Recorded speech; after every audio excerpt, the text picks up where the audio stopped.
Good morning, everyone, and welcome to another episode of This is Revolution Podcast. Let me turn down the chill music that we used to open the show. I hope you guys like that wonderful picture of former President Jimmy Carter. But before we get to today's topic and I introduce my co-host, I would like everyone to like and subscribe, hit the bell, and leave a comment. As you already know, we do read the comments. Also, if you have the means, support us on Patreon or check out our merch. With Patreon, you get access to the after hours and our Discord server. And remember, when we get to 1,000 patrons, we will be doing a live show somewhere. Not saying where just yet. And COVID pending in California. With all that said, let me bring in my co-host, my homie, my dog, Mr. Pascal Robert.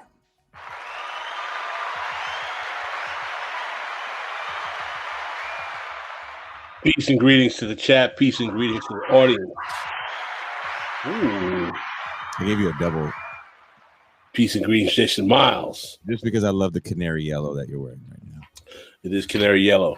I just like to make two announcements for the audience and well as the chat and our guests. Number one, today is the 50th anniversary of the murder of George Jackson, Soledad brother, black radical activist. Blood in my eye, as well as the author of Soledad Brothers. We are still in Black August, so we just want to remember and commemorate the death of that comrade. Second of all, September 11th of this year will be the 20th anniversary of 9/11 and the war on terror. And what we're trying to do today with our show is that we're going to be asking our guest, Matthew Petti, specific questions about his writings, but we're also going to try to use this show as a retrospective on what has the 20-year war on terror really meant for American empire, American foreign policy, as well as the Middle East and the Muslim world. So we're going to try to interrogate, as we say on This is Revolution, some of those factors on our show today. And without any further ado, let's introduce the rest of our Saturday crew today, which is a little bit of a mix between our Saturday crew and our foreign policy crew. No longer the token in Maine. He is one of many in Virginia. Marcus from the Left Flank Vets. No, eventually, Machiavelli, he returns back to the halls of power to advise and critique the moves of the hierarchy. So here I am. I got a meeting with Biden Monday afternoon.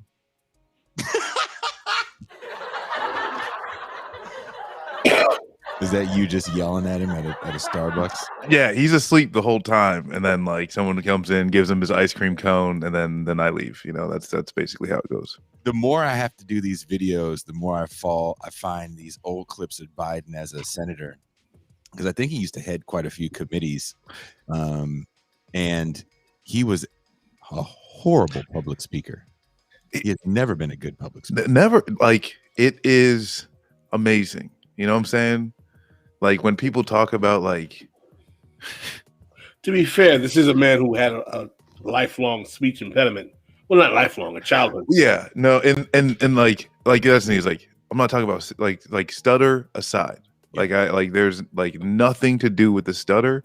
The words that he chooses, the inflection, get up. He was threatening journalists in the 80s.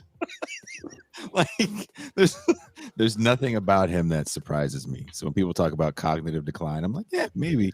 But have you ever watched him speak in the 80s? This is Joe Biden. Come on, Jack. What are you talking about? He lied about ending apartheid. That was the best one. But we will get into that possibly later or not.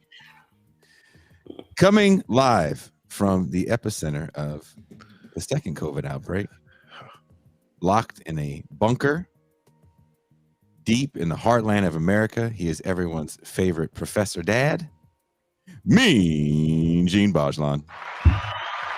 Good morning, gentlemen. Excellent to see you this fine summer day. If Biden sees you, Marcus, he's probably going to mix you up with corn pop. He's like, hey, it's corn pop. He's a bad dude. He's got this rusty chain underneath my desk. Corn pop's a bad dude. He's bad. He's a bad dude. Don't shout at him. I actually would like to see Pascal shout at Joe Biden, but what's the point?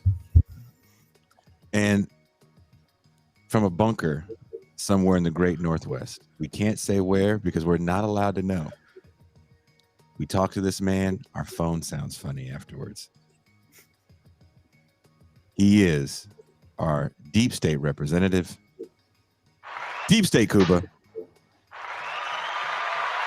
Gentlemen, Cuba with the sigil of the Department of Defense on his screen. It's the what is that, Cuba? It's real. Don't tell him. Don't tell him. If you need to ask, then you shouldn't know. You don't have the clearance. If you need to ask, you don't have the security clearance. If you knew what it was, you would laugh even harder. But I'll tell you in the side message what it is, and you'll probably start laughing. And let's bring in our guest, shall we? Gene, do you want to introduce our guest?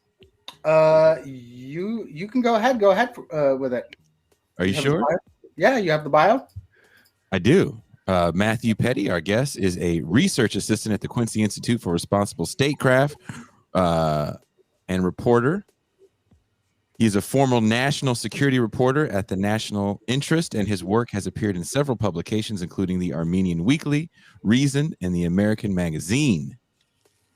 Please welcome, also coming from a secret location somewhere in the East, Matthew Petti. Hey, thanks for having me on. Welcome.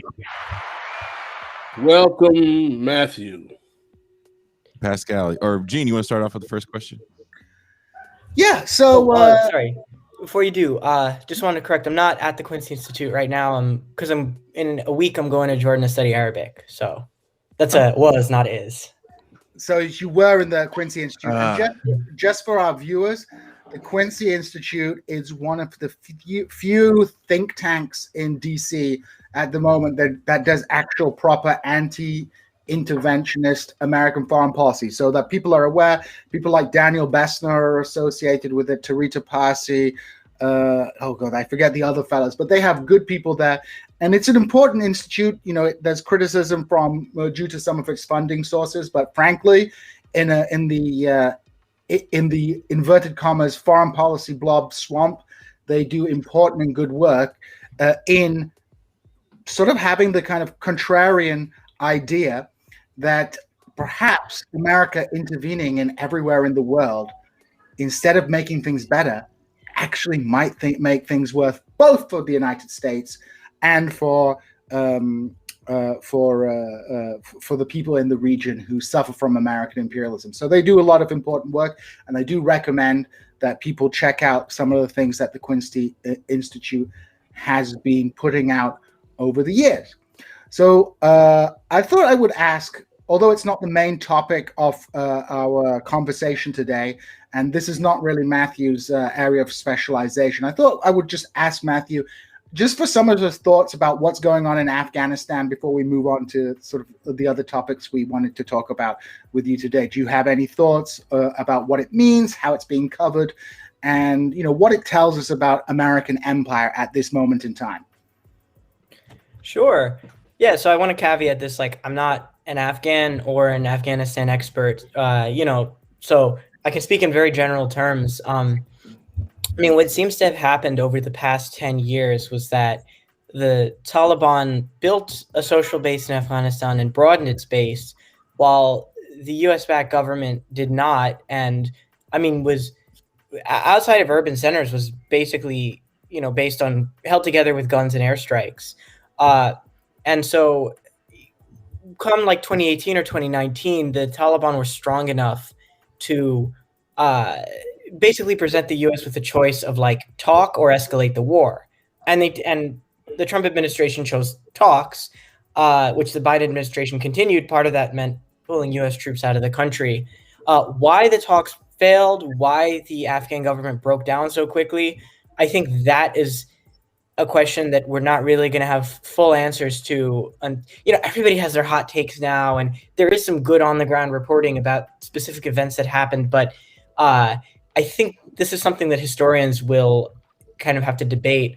But yeah, I mean, after we left, the whole thing came down like a house of cards. The Taliban more or less assumed power like immediately, and yeah, I mean, it's kind of there's a lot of talk in like the blob, the DC foreign policy establishment, about how the U.S. presence in Afghanistan was like sustainable and low cost.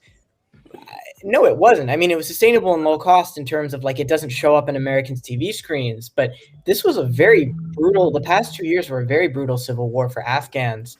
Hundreds of people were dying in a single month. The Taliban were making serious gains despite very heavy U.S. airstrikes. And what Biden decided to do is basically extract the U.S. from a civil war where it didn't really have that many material interests in winning. And I think, I mean, it's a very bad human tragedy. But I do think Biden made the right call of not, getting lots more people killed to prolong the inevitable. And, but, a lot of Americans have trouble accepting this. The Afghan war was kind of the, it's tied to 9/11 in people's minds. It was kind of a righteous revenge operation from the beginning. And so it's very hard for people, especially in the foreign policy elite, to let go of this. And, of course, there's the human tragedy has moved from all the stuff happening away from the cameras and in the countryside to, and, don't get me wrong, human tragedy, but now it's right in front of the cameras. But yeah, we'll have to see what happens. I'm sorry if I sound vague, but I'm not an expert. So. I honestly, I think one of the very important things is like there's like that this thing is not going to be like easy to like everyone's got these hot takes, but it's like there's no like one reason, like any like large scale intervention or even like military, some cases military takeover, some cases you're just talking about just convincing people who haven't gotten paid and or like food, bullets, ammunition, gear, to just diplomatic exchanges at the very end. Like there's like a myriad of all these things where literally relationships that are decades and decades old are now coming to fruition. But I do want to hit up this super chat though. I think by accident Biden has landed the industrial military complex, biggest blow ever. Its humiliation is total, utterly impotent. And I would actually push back against that, because if you look what's going on, the Pentagon budget is going up, and the Pentagon doesn't take an L without looking for another fight. This is something that's already been pushing, and like a lot of people already talk about like the Cold War with China, but there's definitely some, I think other areas in the world that we're probably going to get into as to why the military industrial complex is, I guess, still strong as ever. Yeah, something that kind of scares me about this. I mean, after the end of Vietnam, after the end of the Vietnam War, the Reagan administration kind of tried to get over Vietnam syndrome by escalating like crazy in Central America. That's how we got, I mean, it's not the only reason, but that's one of the big reasons why the Contras War happened and these very bloody counterinsurgencies happened in Central America. And I kind of worry that the U.S. is going to take out its frustrations on some other country and just, but at the same time, I think things are different. Like the U.S., a lot of the U.S. elite, I think, recognizes now that we are a power in relative decline and we can't afford to just go smashy on everything every time we're frustrated. I mean, the 80s, the context of the 80s was, first of all, we had like what the U.S. elite saw as an existential threat in the Soviet Union, and there was kind of a fight to really throw ourselves into. But Well, it's weird that I'm saying we, but nowadays I think there's no real, despite these kind of grand unified enemy theories where like China and Iran and Russia and all these are creating this axis of authoritarianism. Like it's an attempt to recreate the conditions of the Cold War, but that's not the conditions that we're in. And I think also there's a lot more war weariness in the public. It's just not going to work in the same way. I think actually one of the major contributing factors to the truth that you're demonstrating here is that for the first time in a while, we have a right-wing faction of American politics that is not romanticizing interventionism, but is actually taking a desire to get people out of these conflagrations that we've been in for the last 20 years. I mean, the fact that Trump was campaigning on, these wars are stupid, let's get out of here, when usually it's the right flank of capital or the reactionary right that is traditionally kind of like, let's go, like, Americans flag waving patriotism. I think that's what's actually causing the shift in the mentality in the American body politic to say these wars are stupid, we shouldn't have ever gotten there. And if it was the opposite, I think that people will be like even more antagonistic to Biden's posture. Even Trump said he supported Biden pulling out. He just criticized the way he did it. So what's interesting is that will the liberal flank of the ruling class end up becoming the barometer of interventionism, thus forth going onward, when the reactionary right has now moved into this kind of American isolationist posture? I wonder if anyone has any thoughts on that. I guess I question though of like how anti-interventionalist Trump actually was, or just buying into a message that he kind of got correctly, like blind squirrel, broken clock type of issue. Because while he was talked about being against Iraq for a while, ended up making some deals with the Taliban to withdraw troops out of Afghanistan, he still did pull out of the JCPOA. And he also then did the the Soleimani strike. But I don't know if this is a good transition, but speaking of the JCPOA, Matthew, could you please just kind of talk to us about what the Iran nuclear deal was, and kind of I guess I think is a substantial change in what was some foreign policy dealings with Iran coming from the United States. Sure. And also just to add to the Trump thing, I just finished reading Reign of Terror by Spencer Ackerman. Great book. He makes the case that Trump was not against war. He just hated the idea of like losing or like dumb wars, which meant you just up the brutality, which is what he did. And I think, yeah, you're right. Iran is a good case study of this. So I guess first things first, nuclear weapons are not that complicated to make. It's 1940s technology. The US built it with like slide rules. The main barriers to building one are that it's time consuming and expensive and therefore very easy to detect. You have to enrich a lot of uranium. You put it in these like centrifuges. I don't know the science exactly, but you put it in these centrifuges and spin it until you refine the type of uranium you need. And so Iran has been doing this for a while. It doesn't actually have a weapons program, or it hasn't since 2003, but all the same, it's been collecting this nuclear material, which it says is for peaceful purposes, but anyone with half a brain can see that once you accumulate enough of it, you can use it for bombs.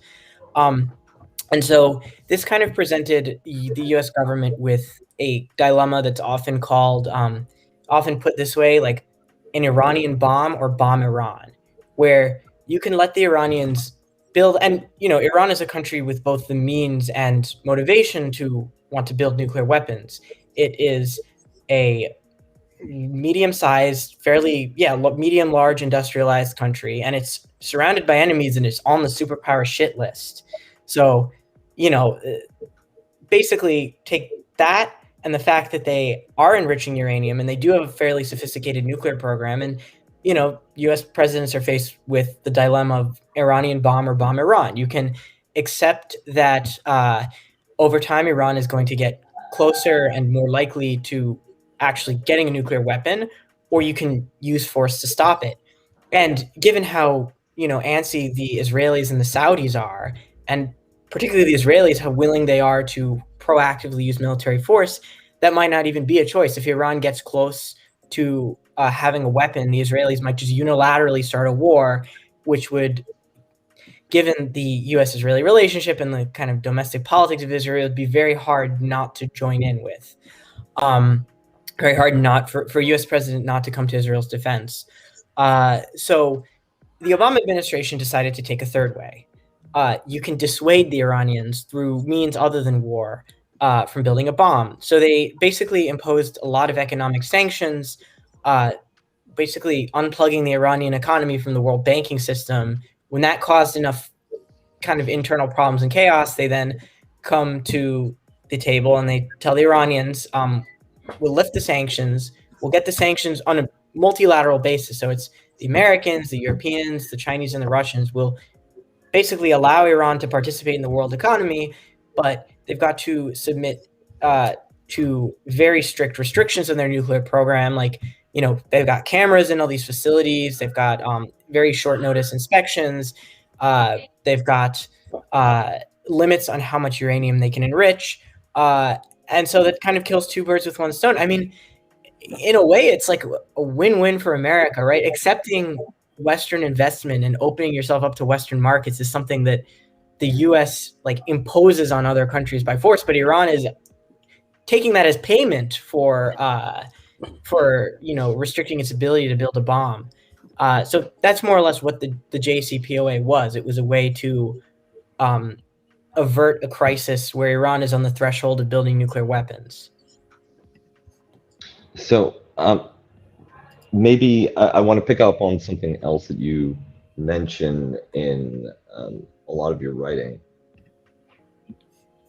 The intervention problem in the Middle East is not just about the United States and its unilateral moves, although that's certainly been the most spectacular instance. But could you talk a little about the configuration of the different regional powers, what they're trying to do, and why it is that you see Emirati troops or Turkish proxies in places like Yemen and Libya? Sure. Did we want to discuss more on the JCPOA? Because I feel like I'm leaving people with the impression that it's still active. No, let's stick with the JCP for now, and get to that question in a moment. Can you? I think Kuba's question is really important because that was something we did want to tackle. But can we talk a little bit about what actually happened with the JCP? Because as you noted, the JCP lasted even through the first couple of years of the Obama administration. Can we actually define the JCPOA for the audience in terms of specific terms, please? The nuclear deal. It's just the term for the nuclear deal I was describing earlier, the Joint Comprehensive Plan of Action. But usually they just call it the nuclear deal, or they use JCPOA if they want to be. But yeah, that's basically internationally lifting the sanctions in exchange for Iran regulating its nuclear program, or submitting to international regulations on its nuclear program. So what happened with the nuclear deal, and why was it so easy for Trump to reverse that deal in the first place? And what is the impact of that being, both on sort of regional politics and on Iranian politics, and also more broadly on perceptions of the U.S. around the world? Sure. So the thing with lifting the sanctions is a lot of the sanctions are written into law in Congress, and very heavy lobbying by hawkish groups and by pro-Israel groups basically made sure that there is both a public and congressional opposition to the deal. So if Obama was going to live up to the American end of it, that basically meant using his presidential powers to suspend the sanctions, but the sanctions were never actually taken out of the law books. And so more or less what happened under Trump was, with a stroke of a pen, he got out of the nuclear deal. And then a few months later, he began a campaign called Maximum Pressure. The idea was not only are we going to go back to the old Obama sanctions, but we're actually going to wage an all-out economic war on Iran with the goal. I mean, they were very coy about it, and it was very strange. Like they would hint, they would come right up to the line of saying it without saying it. But the goal was to lead to the collapse of the Iranian government. The idea among conservatives or hawkish conservatives in the U.S. was basically that the Iranian system is so weak that if you just push it over a little bit, you just cause another economic crisis, and you escalate military tensions with them, that the government will just collapse, and then we won't have to worry about this nuclear program. And it's kind of dark because it wasn't like even like the Iraq War in 2003, where they had a government in exile they wanted to impose on Iran. It was basically they just wanted to collapse the state and see what happens, Libya style. And so, basically Trump imposes the maximum pressure sanctions. The Iranians try to hit back with all sorts of covert military operations, blowing up oil tankers, sending militias to fight, to harass U.S. troops in Iraq, etc. That ends up building up to first the July 2019 crisis, when the U.S. flies a surveillance drone right near Iranian territory. Iran shoots it down, and then Trump comes within a few minutes of ordering an airstrike on Iran. And then the bigger crisis, January 2020, when there's clashes between American and Iranian forces in Iraq, which leads to Trump assassinating the Iranian external security chief, Qasem Soleimani, and then Iran hitting the U.S. with missiles, which kind of after, it was very weird because, and in the meantime, there was massive internal unrest in Iran. There was an popular uprising in November 2019, which the regime put down with massacres, more or less. They shut down the internet and they killed hundreds of people. And then January 2020 came, the U.S. assassinates Soleimani, the Iranians fire missiles at an American base. And then it seems like the American ruling class just kind of threw up their hands and gave up. They kept the sanctions, but they weren't really escalating anymore. They kind of realized they were stuck. The Iranian system, yes, had been weakened, not only within Iran, but around the region. But they kind of hit a floor of how far they could push things. And once the Iranians showed their willingness to hit back and to risk war, I think that kind of spooked them a little bit. And now we're in this kind of stalemate where Biden continues to enforce these sanctions on Iran, even though he doesn't want to. There's no real attempt to do regime change, but there's no real attempt to get out of this, to dismantle this machinery, which is designed for regime change. And the Biden team has been telling the Iranians that they want to go back to the nuclear deal, and I think they're genuine about it. But because of opposition from Republicans and moderate Democrats, like Senate Foreign Relations Chair Bob Menendez, they've been very slow about it and kind of playing hard to get and hinting that they want to renegotiate the deal. And so now the Iranians are playing hard to get. It's kind of this great stuckness. It's this great crisis that nobody can really break out of. That, the American public and ruling class don't want a war with Iran, but they also don't really want to spend the political capital necessary to get off the path to war. Wow. I wanted to ask you a question, Matthew, about the motivation behind the Iran nuclear deal. In terms of chatter that I had seen in the Muslim world in certain English language Muslim publications, as well as talking to some writers on the left, some speculated that the U.S. pivot to Iran under the Obama administration was a consequence of frustration with the Saudi petrol monarchies and the way they were being involved in the Middle East through their covert support for, basically terrorist organizations like ISIS as well as others. So there was a belief on the part of some analysts in that area that the pivot to the Iran nuclear deal was basically as a consequence of the frustration of the U.S. in its ability to trust its normal ally, Saudi Arabia, as a good steward of the politics in that region and pivoting to Iran. Do you agree with that analysis? I'd like to hear your thoughts on that. I mean, so I think the most immediate reason for the nuclear deal was avoiding a war, was the idea that if we don't, if we get to this crisis point of the Iranians being on the threshold of a nuclear weapon, either the U.S. will have to strike or the Israelis will strike and and force the U.S. into a war. I think that was the immediate reason. But I do think there was a hope in the Obama administration that you could have a more balanced policy that wouldn't rely so much on the Saudis. I mean, Obama had explicitly said this. He complained that there were free riders in the region, that the Saudis need to learn to share the region. These comments really spooked them. And I think that does kind of speak to a hope he had that, I mean, I don't think the U.S. and Iran would ever have the same kind of client relationship that the U.S., well, never say never, but I don't think there was a real prospect of the U.S. having the same kind of client relationship with Iran that they had with the Saudis, but there was an idea of like, we don't necessarily want to lean on these guys so much. They're not necessarily the most well put together, reliable client state. So maybe I think that this might be a good moment to reintroduce my question, because we see a lot of instability in the Middle East and constant interventions by different parties. The region under the Cold War and even through the 1990s was often described as being in this terrible glacial stasis where you had sclerotic 30-year military dictatorships in countries like Egypt and countries like Syria, a sort of constant stable state of repression without prospects for change or any kind of internal dynamism.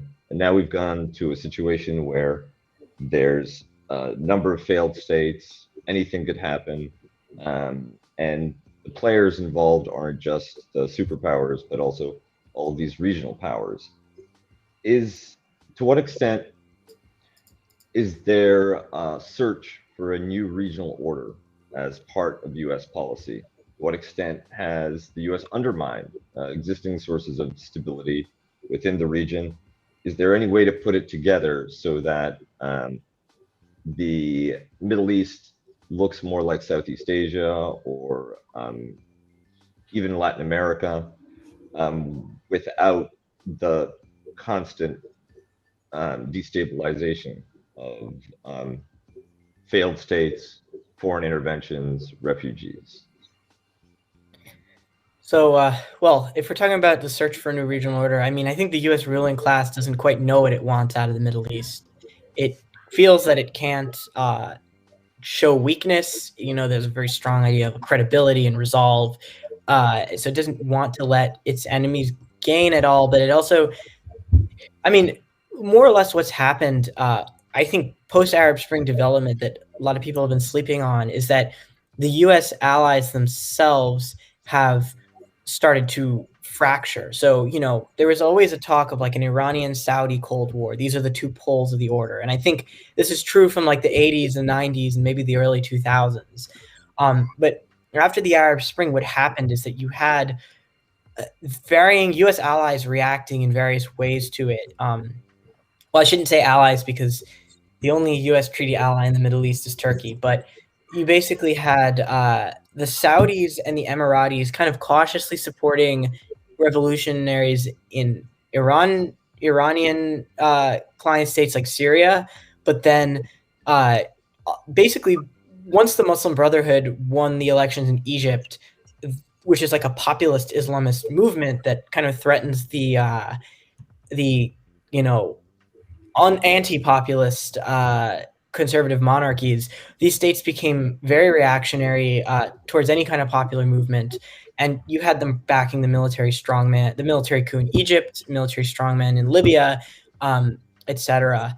And then on the other hand, you have Qatar and Turkey, who are also U.S. partners, who actually saw the Arab Spring and these Islamic populist movements like the Muslim Brotherhood as an opportunity to favorably reshape the region. And so you had them supporting the Muslim Brotherhood in Egypt.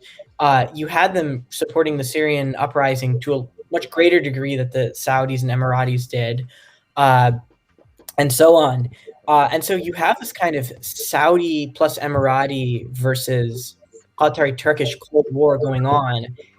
Both sides are U.S. partners. Both of them are armed with a shit ton of U.S. weapons and protected by U.S. troops, but they're also going at each other.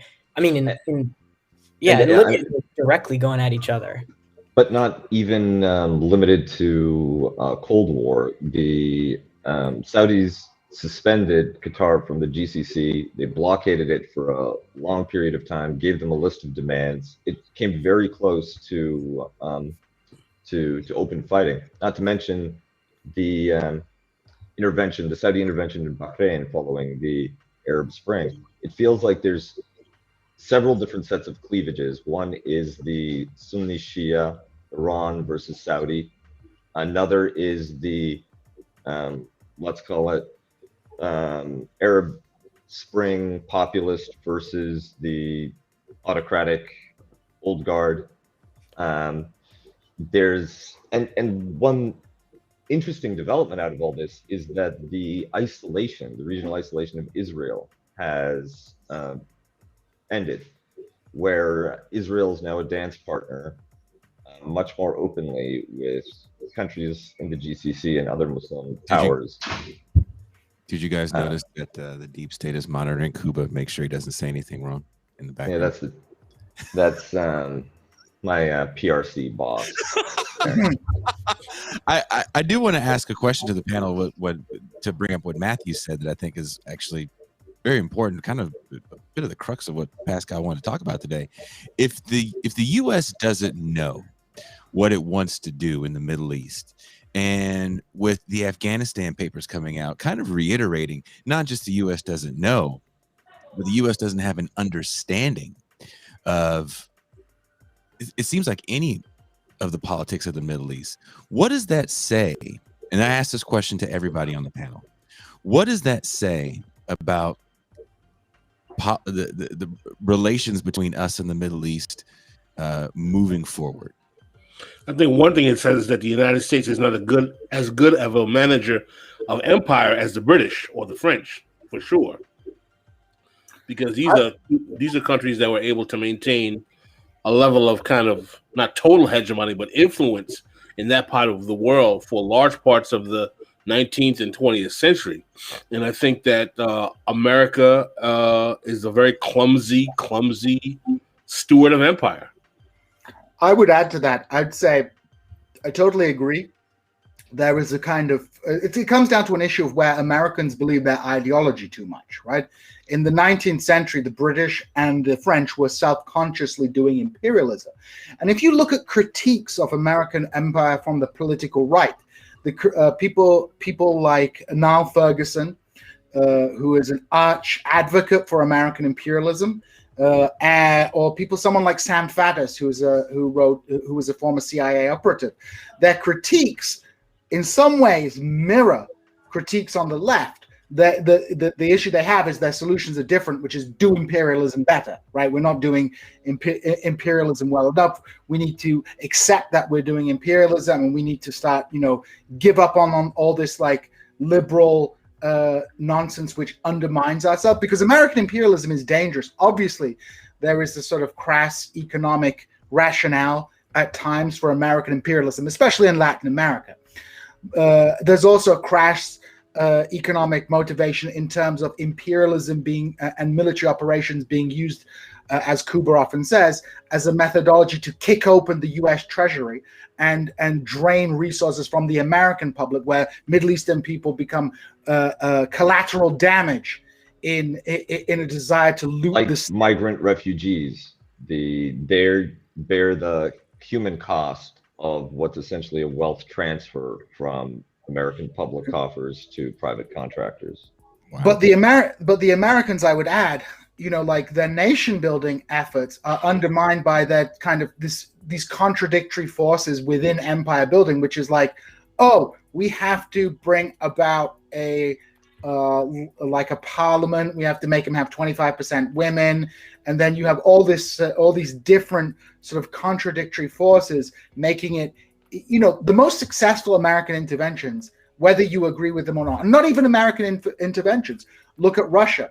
Russia intervenes into Syria. They boot ISIS out of certain areas because they're dealing with a power. They're not telling the Syrian government, oh, can you do human rights and stuff like that? They just go in, support their guys, and then shoot out, right?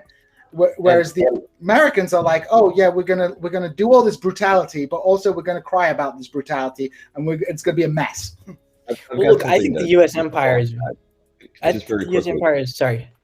I think that the 1980s, late 80s, 90s experience of just American triumph in the Cold War, especially the transformation of Eastern Europe from the front line of the Eastern Bloc into genuine, popular, pro-Western, pro-American democracies, future EU member states, future NATO partners, really created a false model, a false impression of what it takes to do empire right. And that experience, which was very unique and very historically contingent and had as much to do with Western Europe as it did with the United States, then becomes this intoxicating model. It's the rush that the American foreign policy establishment chases after that, because it not only gives you the strategic benefits of flipping a major region, the economic benefits of opening up all of these economies, but it also, most importantly, reinforces your self-image and the narrative about yourself and your actions in the world that you want to project. And so it becomes flattering, it becomes intoxicating, and there's this idea that it becomes hegemonic in Washington, both on the left and on the right, that if you can just smash the bad guys, then the people of Iraq, the people of Afghanistan, the people of Syria, you name it. What happens when you don't know who the bad guy is? Oh, they're all the bad guys are the ones that say mean things about America, and then you get rid of those, and then you'll just have this organic, spontaneous. And the libertarians love this formulation because it reflects their impression of how the market economy is supposed to work. You're gonna have this organic, spontaneous reorganization towards a pro-Western ally, where everything works out fine, and that no matter how many times that story gets falsified by the actual aftermath of American interventions, that moment of glory is what I think a lot of foreign policy leaders and foreign policy thinkers have in their back their mind as what imperial management should look like. Yeah, although I do want to push back. I think American empire is very competent when it knows. It's very competent when there are real interests, like serious interests at stake. Like America is, they have competent people. They know what they're doing. They know what they want in East Asia. They have competent bureaucracies in Europe. Latin America, they've been paid very ruthless attention to what U.S. interests are and how to maximize U.S. power. I think a lot of these imperial pathologies are unique to the Middle East and Central Asia, or at least way more flagrant there, because it's an area where the U.S. does not have very strong economic interests and that are geographically very far away from the U.S. I mean, apart from the kind of petro enclaves where you have these big American oil companies, a lot of American investment, and giant American military bases, like chaos in Syria doesn't really affect U.S. interests. Like there's not American companies invested there whose property can get taken. It's not like Syria can pose a military threat to the U.S.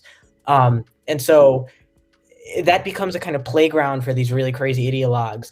Similar thing happened in the 80s in Central America, where Latin America is very important for U.S. interests, but the Central American countries specifically were, it was firmly within the U.S. sphere of influence. There's not really a risk of the Soviets coming in, and so these people who are too crazy to put in Europe or something, like John Bolton, Elliot Abrams, Oliver North, you put them in Nicaragua and say, go make a revolution there, and they won't start a nuclear war there. And those people graduated to the Middle East after 9/11, where, again, there was a lot of it's kind of a frontier. There was a lot of violence happening and not a lot of threats to the material basis of U.S. power. So I think you're also describing Ukraine. the contemporary situation in Ukraine, which is another case of bad imperial management from the perspective of the United States, and also this kind of distance and low level of engagement. I want to push back against the notion that this incompetence is only limited to the Middle East and far places. If that's the case, and I'm open for suggestion, how do we explain the Juan Guaido Venezuela affair and the complete ridiculous way that ended up playing out? I mean, it's a pure demonstration of kind of American kind of fecklessness in terms of managing even a decent coup d'etat, which we used to be so good at back in the good old days. Yeah, I think that's a good point, actually. Yeah, this is the kind of thing in the 80s in Latin America that the U.S. would have just been like that. But on the other hand, I mean, I think a lot of times when people see chaos, they think, okay, this is America failing. But perhaps the deepest of deep states doesn't mind this outcome. Like, it's not the ideal, but it's, you know, there's no real strong Venezuelan state that can threaten, that can, you know, export revolution or threaten the U.S. ability to act in Colombia, right? You know, it's a failed state, and I think there's a faction of the ruling class that's fine with that, as long as it's not a powerful challenger. I'd like to ask Cuba if he agrees with this axiom: America would rather a failed state than a strong sovereign opposition. So I think that and I'm glad that we've turned to this topic, because I think that we need to distinguish between different elements of the American foreign policy apparatus and different elements of the American deep state. So there are sectional interests within within that community, and different groups have different levels of resources, freedom of operation, and influence at different points. For instance, under George W. Bush, you had this neocon wing that upended some of the groundwork that Clinton had laid down for a more kind of multilateral, liberal style system of intervention. And with Trump, you have a different set of people who set policy and influence. And I'm not just talking about over time, but you also within these bureaucracies, and Matthew said the deepest parts of the deep state. And I think you do have this, especially on the kind of covert and intelligence side, you have highly empowered agencies or even individuals that operate with very little supervision and in a very narrow or limited scope. So they don't necessarily make a ripple on the larger strategic canvas, but on a country by country basis, they can have outsized influence. And the people who are in favor of stability, the New World Order, George H.W. Bush types, they exist, but I think they've been on a 20-year defensive. First from George W. Bush style unilateralism, and later from all of these humanitarian or other, other justifications for destabilizing intervention in places like Libya, Yemen. The idea of respecting sovereignty has been shredded for a very long time. And I think that coexisting with the lack of a grand vision for ordering, for creating or maintaining a rules-based international order, which is just an empty slogan that they say now. You have... No, it means we rule and this is based. Yeah, exactly. Like, we make the rules, and yeah. So I think that Matthew made a great point about saying that the United States doesn't know what it wants. Like the central strategic leadership, the people who should be Henry Kissingering the planet, no judgment, right? I'm not saying that would be a good thing, but the people who should be playing that role for American empire aren't at a place where they're ready to face reality, to actually architect a new order. Who is playing that role currently in you guys' opinion? Who? I think instead that you have a great deal of policy drift, and then on an issue by issue basis or a country by country basis, you have individuals that can steer policy in certain directions. Like I think it was Victoria Nuland in Ukraine is one of these hyper-powered individuals who was coordinating the Maidan protests with the Ukrainian opposition, working to get Yanukovych deposed. And that wasn't part of a large overarching Obama plan for dealing with Russia. He had talked about hitting the reset button, working together on issues in the Middle East. But in that case, the country level operative makes tactical decisions that then tie the hands of the strategic policymakers. Not that there was necessarily a better plan for Ukraine sitting in a Pentagon drawer, but the behavior of the empire isn't based on an established imperial plan, but involves a great deal of uncoordinated local level or politically motivated meddling, which it's a kraken with brain damage. That's what it is. Yeah. Kraken with brain. Yeah, excellent point. Jesus. Better put than I did. Yeah, I think Iran is actually one of the areas that's very dangerous in terms of the U.S. empire being a threat to itself and others, because you have this state that, Iran could not beat the U.S. in a war, but it can do some serious damage. It could take a real bite out of, if they really just like went to war and flipped the switch, that would just set the entire Middle East on fire. And I think that you have this thing where the U.S. elite kind of really hates Iran with like an irrational, it's an emotional thing for them. It's like they can't get over getting embarrassed in 1979. And so you have an elite that's not thinking straight. You have an insane overconfidence. I mean, this is really a dangerous thing. I think that a lot of the American elite really believes it's a willpower problem, like genuinely believes that if we just showed a little bit more resolve in different countries, we can get what we want, that we're just holding back. That's the problem. And so you have a combination of like places like Iran where the US just irrationally hates it, and also thinks it's just a matter of willpower. We can really take this on. I mean, that and the country could actually kick the US in the nuts. Couldn't threaten the entire thing, but could do a lot of damage. I mean, that's dangerous, right?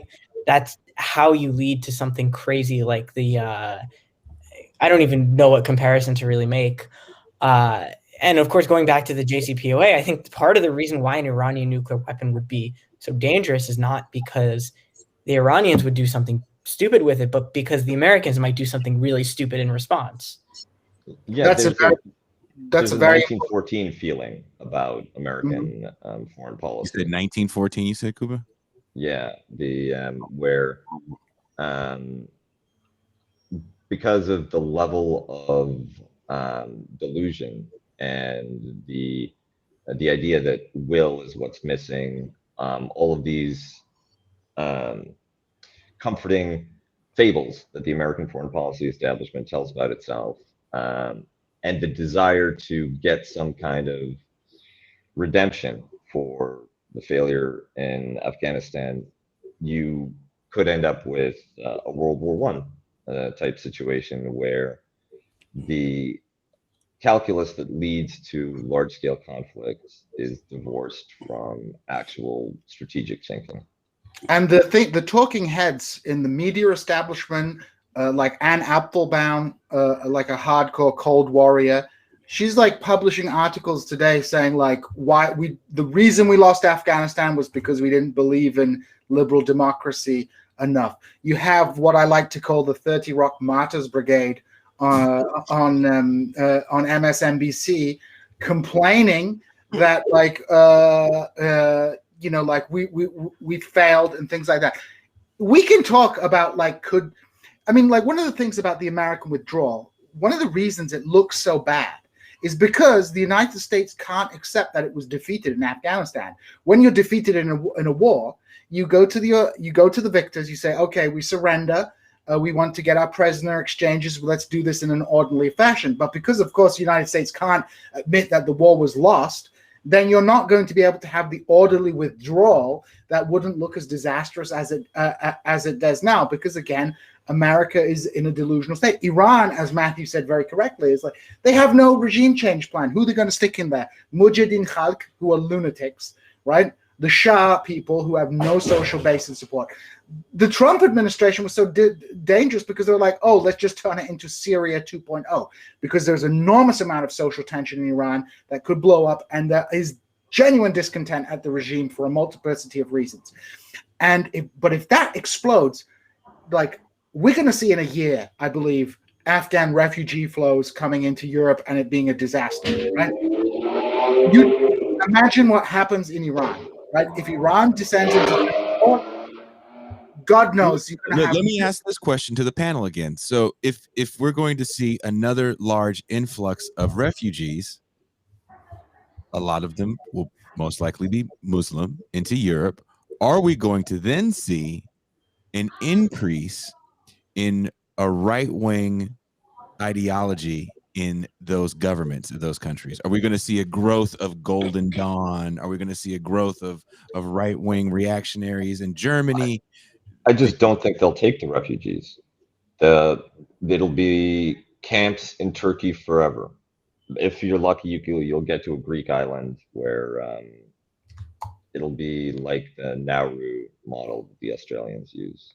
Yeah, the European political classes seem to just have a consensus. Everyone but the far left has a consensus of just like border imperialism, just churn all the weaker countries on Europe's doorstep into giant, like, basically prisons for refugees. I mean, that's I think that is a process independent of American imperialism and its own Europe's own fucked up imperative. But I mean, they've been doing that for a long time now. They've churned a lot of like North Africa, and not just the ones right on the Mediterranean coast, like going deeper and deeper into Africa, strong arming these governments into serving as a border police, basically.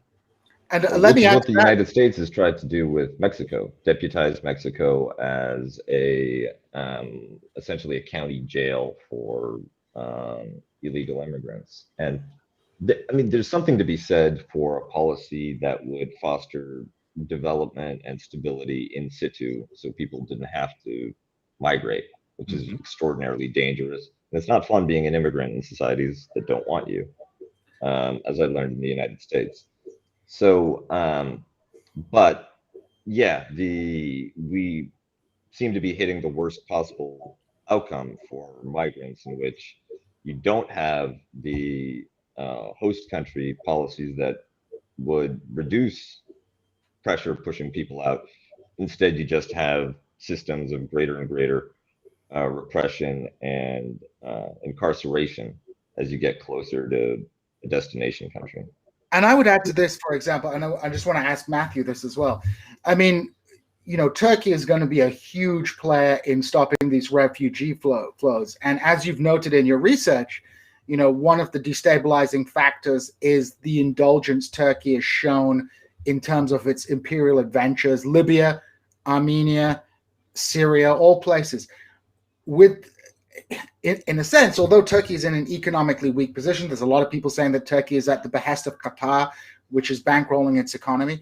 But this refugees issue is going to be a leverage point, which allows further destabilizing actions on the part of Turkey. And then obviously that's going to breed reactions. I believe some of the data you had in your report you did for Quincy, I think it shows like the latest numbers is that actually it's not even the UAE, it's like Turkey that's doing some of the highest amount of intervention. And this this refugee flow will benefit those countries like Turkey in that it will allow the people might go, oh no, it's really bad what they're doing, but like we also don't want 5 million Afghan, because Erdogan has threatened to turn the tap on whenever he wants. What's your thoughts on this? I think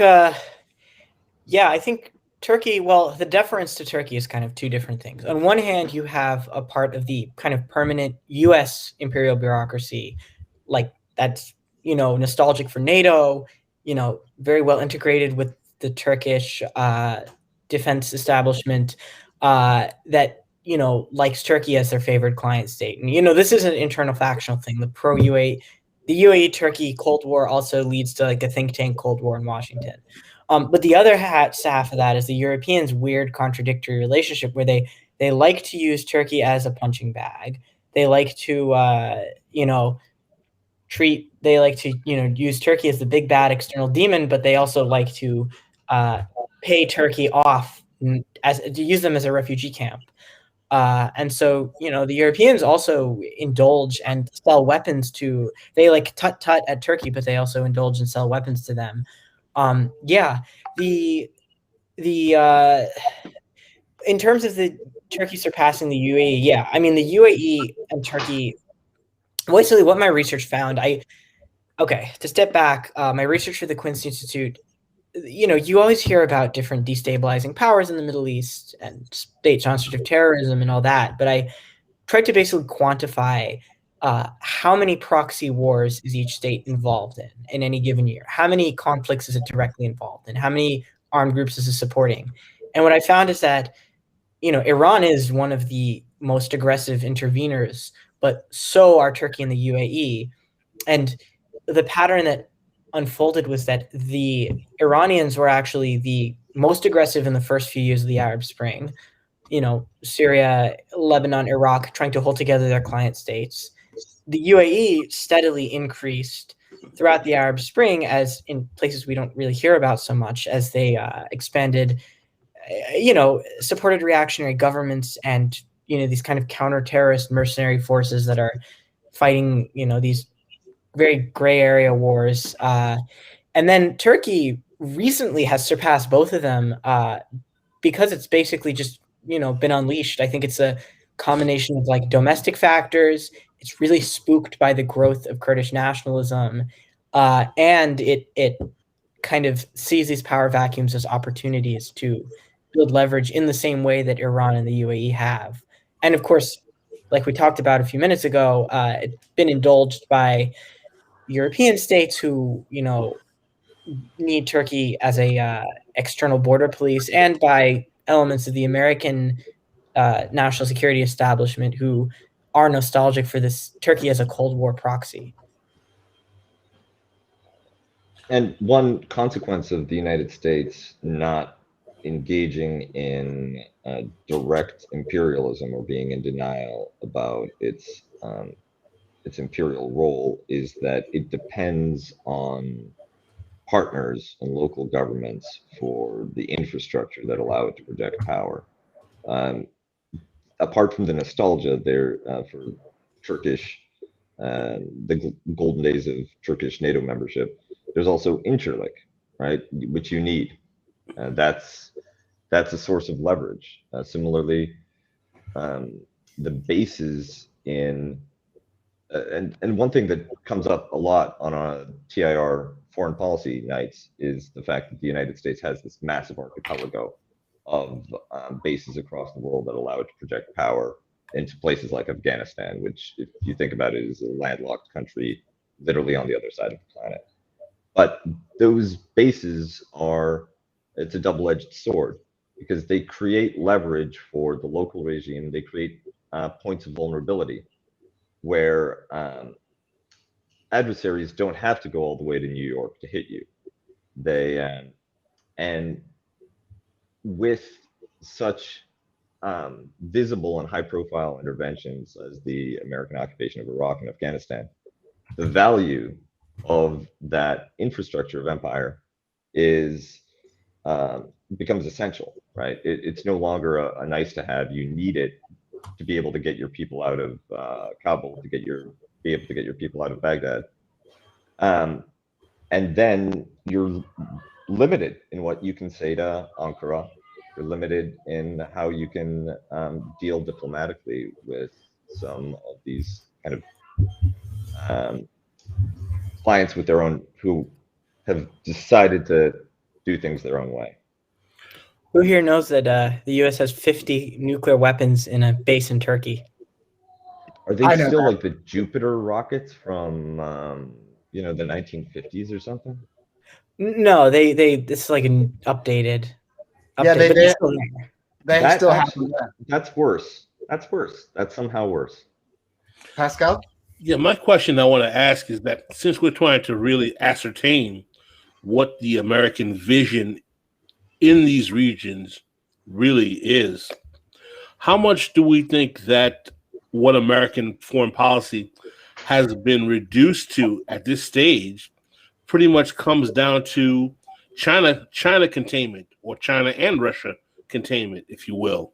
In other words, the concept of a kind of grander vision of American empire that perhaps was the case in the 50s under the Dulles brothers, or was exhibited by the British Empire in the age of Victoria, is gone. But now we're just like CYA all over the world, because the CCP, the Chinese Communist Party, is on the rise.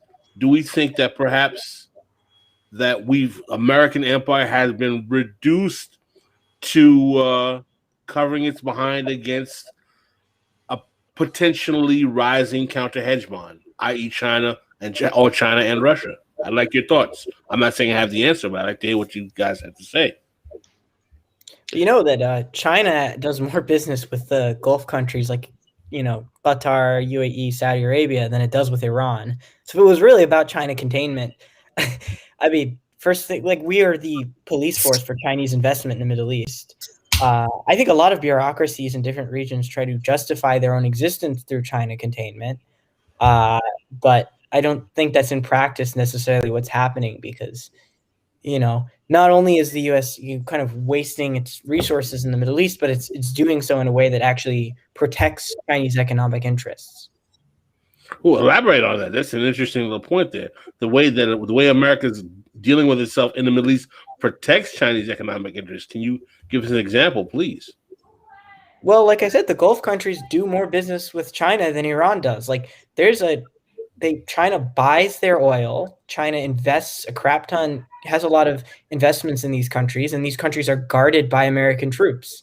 So in a way, I mean, right, it's like we provide in the Middle East, it's a division of labor where, the US, provides security to these like international enclave port cities, which then, China basically invests freely in and buys freely from. And so I don't think they mind it. I think they're very happy that the U.S. is putting blood and treasure into protecting these states while allowing China to invest in them, because that's the free market. Yeah. I have a follow-up for that. Just one second. In terms of the Iran policy, then, we talked a lot about America, but to what extent then are countries like China and Russia playing a role in Iran, in terms of the Iran nuclear deal? Everyone's like, oh, well, Iran might build a nuclear bomb, and there's an impeccable, entirely logical rationale for the Iranians to rush that bomb. Like my wife, went to school in Iran, and they maths the hell out of them. It's like, do the maths, learn maths, so you can build that bomb. She's really good at maths. But to what extent is, for example, China and Russia actually aligning to a certain extent with American policy, because they don't really want Iran to have a nuclear bomb either? What are your thoughts on that? Yeah, I mean, China and Russia voted for the UN Security Council resolutions that put a lot of the sanctions on Iran during the Obama era, because you're right. They don't want the nuclear powers club. One of their most crucial interests is kind of nuclear stability, making sure that the number and distribution of nuclear weapons doesn't suddenly change. They like to keep this balance of deterrence, and they like to be the ones with the exclusive club that can actually do this. However, I think the Trump administration's maximum pressure has kind of pushed Russia and China more into Iran's corner, because they saw this as basically a bad faith. They saw the U.S. attention on Iran as not just a non-proliferation thing; it's actually just a backdoor to regime change. It's a bad faith effort. You saw this with the snapback sanctions, where. So this is this complicated legal thing, but basically there's a mechanism in the Security Council where the U.S. can unilaterally, or any participant in the nuclear deal can unilaterally just throw out the deal if they say that Iran is not in compliance with it. The idea was basically to make it so that Iran can't cheat and then hide behind a veto power, but they can't just cheat and then hide behind Russia. But what happened is that when the U.S. When the Trump administration tried to activate this, the entire Security Council just said no. Like, this is just null and void. Like, they basically threw out the snapback mechanism because they thought it was a bad faith American move. Not only the Russians and Chinese, also the Europeans ignored it. The only country that supported the American position was the Dominican Republic, because it's an American client state, etc. So I think that these two countries don't want Iran to get nuclear weapons. They want to preserve the current distribution of nuclear weapons. And I think they would start to get antsy if Iran really did rush to the bomb. But they also, I think, even worse, I think they consider American regime change operation that would be very destabilizing to be an even worse outcome. And so they're willing to side with Iran against that. And I think that this points to a fundamental disconnect between different parts of the American kind of strategic foreign policy vision. There's all this talk about the rules-based international order. And one of the reasons why you have China and Russia and Europe all siding with Iran over the treaty is because those countries actually benefit from a rules-based international order and would like to see one in place.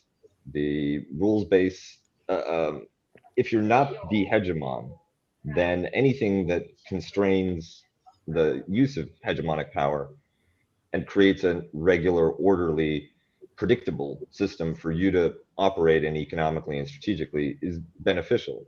China likes having an open international economy where Huawei can sell phones wherever it wants, where it can source raw materials from wherever it wants. And the implicit deal of American unilateralism from the end of the Cold War on was that the United States will provide that stable, predictable, open international economy as long as you keep your mouth shut and let them do what they want. But what we're seeing is that there's also an element inside the American foreign policy circles that can't be trusted with that role and prefers to use unilateral force to reshape political conditions anywhere in the world to the way they like. And that's the part of it that's threatening to Russia and China. And you have this schizophrenia in American foreign policy, where on the one hand, the United States depends on China for so many imports, for so many semi-finished goods, for so many, for so much of its consumer base, and also as an export market. There's all kinds of economic interests that will push back against doing a real Chinese containment, but for an unwillingness to actually create a rules-based international order, which would constrain American unilateral freedom of action, and you end up with these half measures where we're kind of containing China, but also we're actually being China's investment police in the Middle East. We're kind of containing China, but we're also keeping all of the trade routes through the South China Sea open that allow the Chinese economy to grow and for China to transfer capital and technology. Kuba said China too much because the deep state just snuck up on him. I'll be replaced by a clone soon enough. Yeah. Well, and I guess I was just kind of like doubling down on what Matthew and Cuba have been saying, and because there's like an interesting, I think, conundrum within U.S. foreign policy, and something that you're hitting on as far as like the reliance on China's products, but within the military industry, it's, you know, some of the highest technological requirements for, you know, some of these things are actually, you know, like like China is the like the only one that's able to produce some of these things reliably. I mean, I think it was sometime in the Biden administration, it might have been like a few months ago, starting directives of like, hey, how do we get our supply chain China free? Military wide is kind of like one of these goals, and that, I guess, my question would be of with that kind of issue with China, it kind of makes me think, going back to, hey, we have to take the L in Afghanistan, whereas somewhere else so we can, flex the hegemonic muscle. They can't really touch China yet, but there is that kind of goal to say, like, we want to get to that point where we can get us some China. Yeah, Obama was explicit about that. He said he called it the pivot to Asia, right? Like, and military leaders are very explicit about that. Like, we want to move resources out of the Middle East and to East Asia. That being said, I don't think China wants to be this. I don't think the Chinese elite wants to be the Soviet Union. I think they're very happy with this idea of, make a lot of money within the U.S.-led order and then just like kind of slowly buy it out from the U.S. like gradually. Just let the U.S. I think Trump kind of threw a wrench into that in a way because he made it an open conflict, and that has led. The Chinese elite seems to have gotten very cocky about their ability to take the U.S. now, but I don't think this was what they've wanted. And I'm sure there are also factions in that, which somebody else can speak Is it kind of like they're the good cop in a lot of ways? Like, there was no like deal like for the U.S. like, hey, China, we're gonna play good cop, bad cop, but in a way, like they've become the good. I mean, if you're a country in Africa and you have a choice between the exploitative financial institutions of the West and Chinese building a railway but not transferring technology, at least you get a railway at the end of it. It's not too bad. And with the China conflict, I mean, we have to understand, like, and this may sound a bit heavy Marxism for the morning, but we have different sections of the bourgeoisie in the United States. So obviously you have the military-industrial complex, which has a vested interest, at the very least, of playing up the Chinese threat in order to extract resources from the state to purchase fighters, weaponry, and all those kind of things that you can both sell to the U.S. military, but also sell to U.S. client states in East Asia, so on and so forth. But then you also have elements of the commercial bourgeoisie that want to go to China. If everybody remembers, Bloomberg, of all people, was saying that China is not a dictatorship, and people got mad at him. But of course, Bloomberg's going to say that because the commercial bourgeoisie, I mean, China is one of the major nodes in the global capitalist system, critical to global capitalist production. So elements of the commercial bourgeoisie want to maintain access to the Chinese market, to cheap Chinese labor. I went to the grand opening of Costco in Springfield, Missouri yesterday, and when I drove back, that's a big day in Missouri. Big day in Springfield. Yeah. I made a meme about the Bloomberg thing. I just retweeted it if anyone wants to see. Oh, there's a meme about it. But when I drove back, I stopped at the railway crossing, and you can see all the giant Costco containers. Everything product of China, right? Everything product of China. So there are competing forces within the American ruling class over what a China policy would look like, because there is a lot of push from the commercial wings of the bourgeoisie to maintain the kind of era of cooperation, because those markets are just too valuable, and pissing off China too much means that you might get excluded from the Chinese market, which is what you don't want to do. I want to interject here if possible. What exactly does? Hold on, Pascal, can you hold on that question 1 second? I think this is something we have to address and kind of stop talking about it. We've talked about it before, and actually, Pascal, you brought this up. It's a news story again that there's a bunch of minerals in the ground in Afghanistan, and that was the whole plan all along, to get these minerals out of the earth. Kuba, did you want to address that again? Yeah, I've looked at the numbers because when I was working for the Department of Defense, there were some Afghanistan projects that crossed my desk different proposals for stabilization operations, and there are minerals in Afghanistan, and they would be discussed in these plans as a potential source for economic growth, as a potential way to sort of offset the costs of the U.S. operations there. And even in the most optimistic scenario, where you're able to invest on the cheap, and the security situation works itself out, and you get all of these multipliers with commercial trade and growth in allied industries, as well as the value of the minerals. It's just not worth it. It is a trivial gain compared to the costs of doing the infrastructure work, doing the security work, doing the invasion.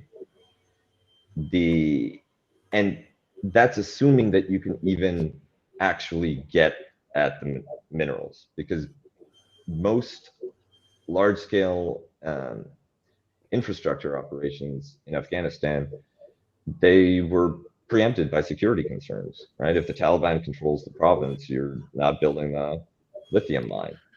And so there was never really an economic rationale for if I really quick, just to the the maximum extent would be, there is an example of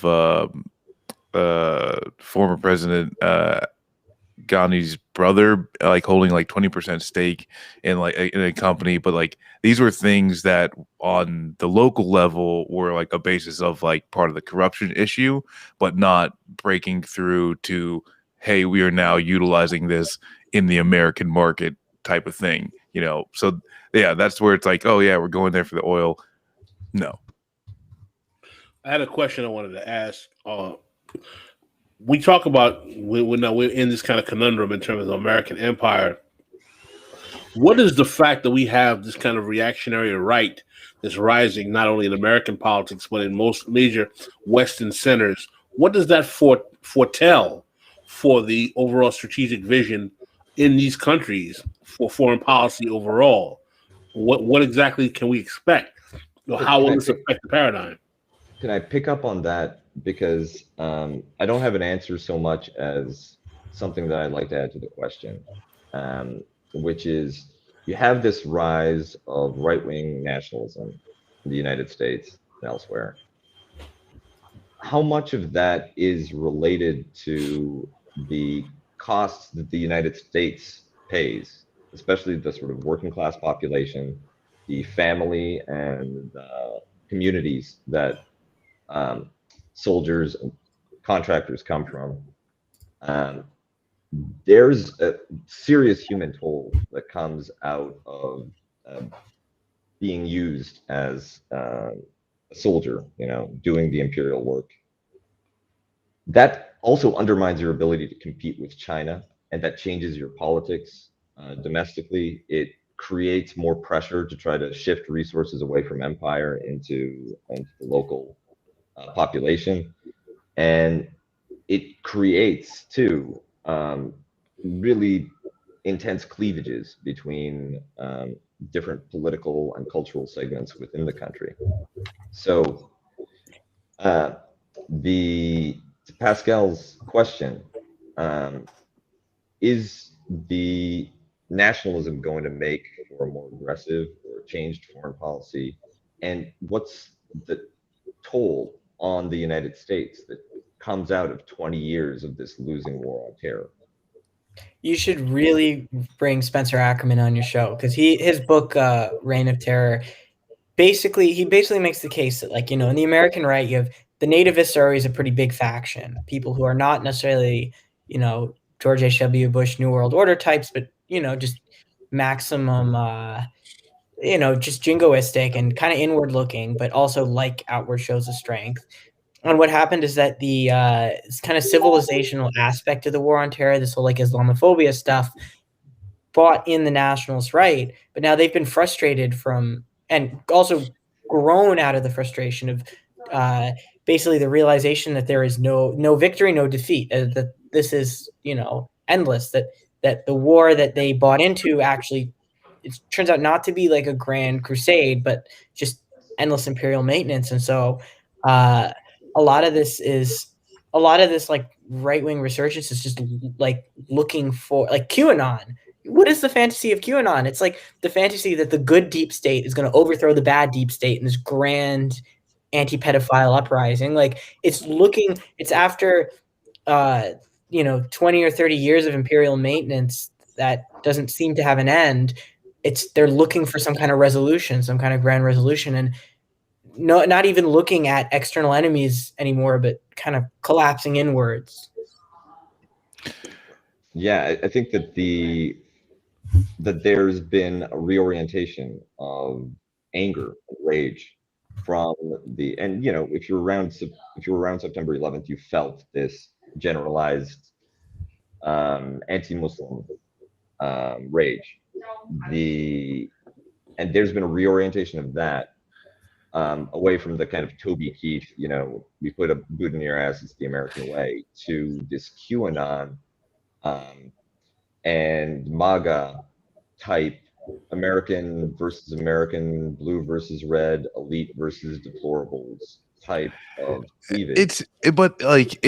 I feel like it is just more complicated, and like I don't even know if I have a great solidified thought on it, but it's just a little bit more complicated where they're like Trump, where he kind of like guessed right with what was popular and what it was in its face with like the Iraq War.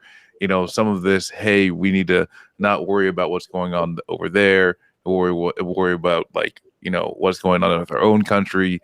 Kind of just like a nationalistic take. And like focus on we just need to get the Americans out, and like whatever happens to the rest of them, whatever. But then also there is this dangerous BLM, critical race theory, cabal that is poisoning, our society. And I honestly, I don't know even what point I'm trying to make, other than the right is, and even in some case, kind of eating itself while it's also eating, as the part of the American public that's also eating the American public. Yeah, but aren't they actually being successful because of their capture of state capitals throughout the country and their ability to implement this vision? They also control the judiciary. I mean, we can laugh and snicker and and he can't kiki about the reactionary right and their ridiculous cartoonish QAnon fantasies and everything else, but they're actually implementing their strategic vision politically through state legislatures in about 20 some odd, if not more, state legislatures in the country, and they still control the judiciary. And right now, the liberals are not looking that good with this Afghanistan thing. I mean, at this point, the culture wars is more real than the war on terror. Let's talk about the war on terror in a moment, but I would have a kind of concluding thought for that. Matthew raised a really good point about the Trump administration a while back, and I think it's important to circle back to that point, was that Trump was not against wars, he was against dumb wars, right? And, a lot of pseudo anti-war policy is not actually anti-war policy. It is a debate over imperial strategy. And the strategic vision, however primitive, that was articulated by the Trump administration was not an anti-intervention policy. It was a imperial strategy policy, that we need to have better imperial strategy, and we need to move away from this dumb stuff. In fact, it is a more realistic perception of both what America does in the world and how Americans are perceived outside of the world. America first is look, America is a country. America has to put its interests first. Other countries are going to try and put their interests first. It's a dog-eat-dog world out there. Let's start acting like it. Whereas the Biden administration has a kind of a nostalgic delusion that the world sees, everybody in the world sees America as this indispensable power. And perhaps there was some more validity to that view in the 1990s, especially in European capitals, but also in other capitals in the world that saw that, East Asia, whether or not we like America, they show the only way. But the war on terror has fundamentally sort of, the 20 years that have taken place in this war of terror have like radically altered like the ideological superstructure of the global order, as well as like how powers view America. My question for Matthew is kind of a big meta question. It's like, what is the meaning of the war on terror, and how would you place it in historical context? Yeah, I mean, I've been tossing around an essay about this. I'm not sure if I'm going to publish it or anything, but, well, also, I do want to say, though, the Bidenite vision of, like, there are people in the Middle East who actually do, like you said, the Shah people in Iran don't have a social base. No, there are actually Iranians who have this fantasy of the U.S. is going to swoop in and establish a kind of Jeffersonian democracy with the Shah at the head of it. Like, there are people who watched the humanitarian interventions go badly and concluded, like, wait, we need this for our country. Like, the Americans will come beat up our oppressors for us. But I think in general, the meaning of the war on terror, I mean, like, American post-World War II ideology has been, oh, Gigi, thank you for the compliment on my eyebrows in the comment. Yeah, the American post-World War II ideology has really been based around, like, it's been based around World War II. It's been based on the idea that the old world is full of totalitarians. We need to dominate it and constantly, fight an existential threat against some totalitarian power to, like, free the world. That was the same running assumption through the Cold War. And then there was kind of a hiatus where, like, you had this vague humanitarian intervention stuff where we're going to fight authoritarians or something, but, this end of history stuff that wasn't really satisfying. And then the war on terror actually did provide, like, a civilizational struggle again, like, Islamofascism. And I think, like, a lot of what's going on with Iran is really just trying to, like, recover that. Like, here's a ideological power that we can really, fight to the death with them. But it's, like, kind of falling apart because there is no ideological struggle. There is no satisfying ending. It's just kind of endless imperial management and a war that, endless. When people say endless war, it's not the same thing as forever war. Endless doesn't mean that there's no end in time. As we see with Afghanistan, it can end in time suddenly, but endless isn't, like, it's not going towards anything. There's no end. There's no goal. It's just maintenance of the empire.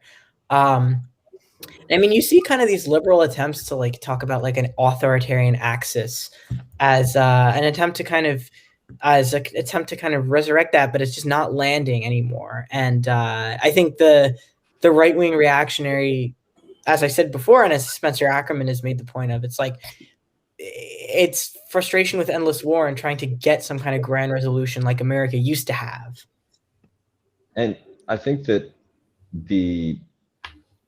if you have a claim to global leadership and you also have a self-impression as a nation of virtue, then there are a limited number of justifications that you can make for exercising authority. One is, we'll make the world a better place. But 20 years of the war on terror falsified that. We have torture prisons in Guantanamo Bay that are still open. The United States shredded a great deal of international law and opened up a new age of violence through the war on terror. Well, then another possible justification is, well, we can't make the world a better place, but we need to preserve the goodness of America, which is exceptional and unique. But the cost of the war on terror hasn't just been borne by Iraqis and Afghanis, but also the luster of the American model, the American economic model, the American political model has worn off because of the visible inequality, the misery that exists in U.S. society, the police killings of unarmed civilians, the level of political division and instability within the United States has likewise killed the appeal of the model. So what is there left you either need to, and this is the last refuge of any foreign policy wonk in DC, when you point out all the problems with American hegemony, they're like, well, do you want the Chinese in charge? Do you want the Russians in charge? And at this point, it's like, maybe, I don't know, right? Like, what's the offer? Can't be worse.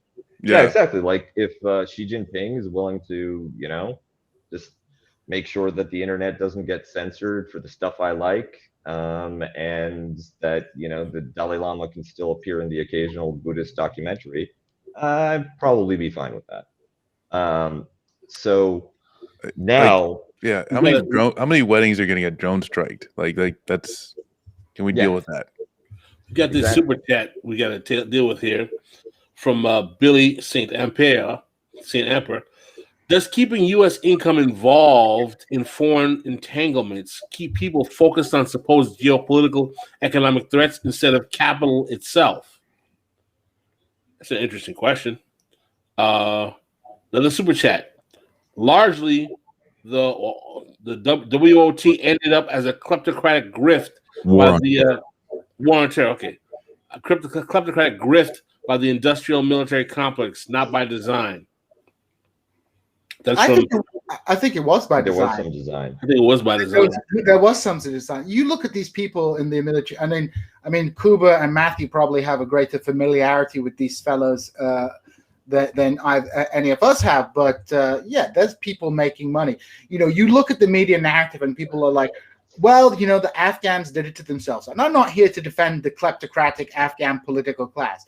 But if you want to talk about where all that money turned up, you need to go look in Northern Virginia and see all these like mansions that are being constructed from contractors and people who Raytheon Acres. Raytheon Acres. I mean, what are your thoughts? What are your thoughts on this question, particularly about the role of the military-industrial complex in the war on terror? Was it a play, Matthew? Do you see it as being at least to some degree by design, or was this just a grift that grew out of something else? Man, let me just also say on the whole, Afghans didn't fight thing, that really pisses me off to hear. Afghanistan was in a civil war that hundreds of people were dying every month under, both from ground combat and also American airstrikes. So when people say, oh, this was sustainable indefinitely, or, why didn't we keep U.S. troops there to delay the fall of the Kabul government? Oh, the Afghans didn't fight.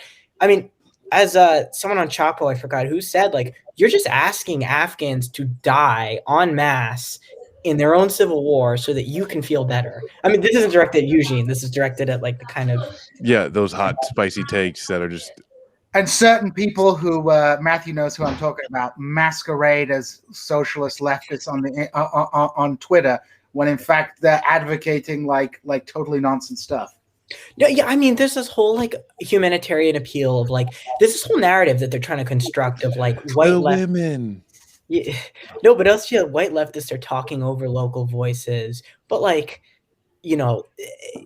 local voices who show up on TV cameras. There's no reckoning at all for the costs in human life of the kinds of people who don't get invited to think tanks, don't get media spots. All this horrible violence was happening off camera, and there was no consideration for Afghan lives or the humanitarian situation. Anyways, I'm not going to derail this. Well, let me before we get to the super chat, let me derail it even more. Marcus mentioned the women. I visited my father the other day. That's not super politically involved, but he definitely brought that whole issue up about the U.S. was good for women in Afghanistan and the Middle East in general, because that seems to be kind of a theme. And this question goes to the panel as a whole. And I will start with you, Matthew. What is your take when you hear that narrative that this is going to be horrible for women and the U.S. was great for women in places like Afghanistan?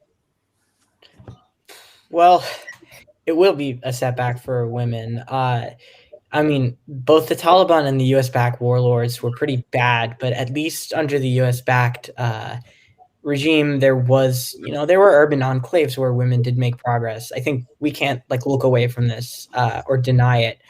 But I also, do think that we need to pay attention to the human suffering for men and women and children that's happening away from the cameras as the civil war is raging on. And you know, like there's also like child sex abuse was like very endemic among these warlords, and this never gets talked about in a humanitarian way. And I'm not trying to do whataboutism. I think can you expand on that, because again, this is part of the narrative that isn't really talked about. And I want to expand on that. Well, yeah, and I think Matthew, just even like you can keep going, but like just like this is not whataboutism, but there's just like a lot of nuance and details that people just leave out that do not tell the whole story. Because really, like the story of the United States and Afghanistan, it doesn't start 20 years ago. It starts from like 40 years ago, and you know, like without having that full context to say, like this is where too, like for one, 6 months in to the war in Afghanistan, you already have Donald Rumsfeld meeting with, like, talking with the top generals, saying we don't know where the bad guys are. And at that point, they start crafting these other reasons why we need to be there. One was to start their own democratic nation state. Another was, hey, can we get these cultural shifts within women and girls starting to learn and have more rights and everything like that. Completely ignoring the fact that if we rewind all the way and stop any U.S. intervention in the first place, Afghani women and children are doing, and men, old people, everything are undeniably doing way better than they are right now after U.S. intervention in any way possible, and that's the real lesson. Because I don't want to defend the Soviet war either. Like that was very brutal. I think. Yes. Well, yeah. Not to give. Yes, and like this is definitely not a hey Soviets can do. You know, like yes, that intervention in general, right? Imperialism in general, bad. I think it's like all very grim. It's all very grim. These are all the factions for the past 40 years have been extremely blood soaked, and I think we shouldn't deny that the Taliban advance is going to be bad for women. I think what I'm just saying is like there's no real reckoning with the cost. It's like maintaining these like urban enclaves, you know, which are more progressive than the rest of the country. Like nobody wants to even talk about what was happening in the countryside, the cost at which this war was being fought in terms of death, in terms of sexual abuse, in terms of all sorts of hellish social structures that were being propped up by this war. Well, my position on the situation with the women is that regardless of the Taliban being quote unquote sexist or misogynistic, we do know that they won't have to worry about getting droned out of their lives by the U.S. dropping bombs on them anymore, which I think would be a little bit more of a greater hazard or something to worry about for all kinds of like women or otherwise who are having their kids, you know, decimated by drone warfare. So, I mean, my position is not that, you know, the Taliban does not have obvious problems with its gender comportment, but I will also agree with Marcus in terms of what is the United States' role in creating the chain of events that leads here going back to 79. And I think that, you know, when we look back in those equations, not that, you know, it was completely paradise under the role of the Soviet Union, but one of the things that caused the Soviet Union to want to intercede in that country was the fear of U.S. involvement in terms of intelligence in other ways with the Mujahideen as well. So my position is that the downward spiral of what Afghanistan became or becomes now in terms of the treatment of its women and treatment of society overall cannot be disconnected by the role of American interventionism, not necessarily going back 20 years, but as Mark stated, going back 40 years plus.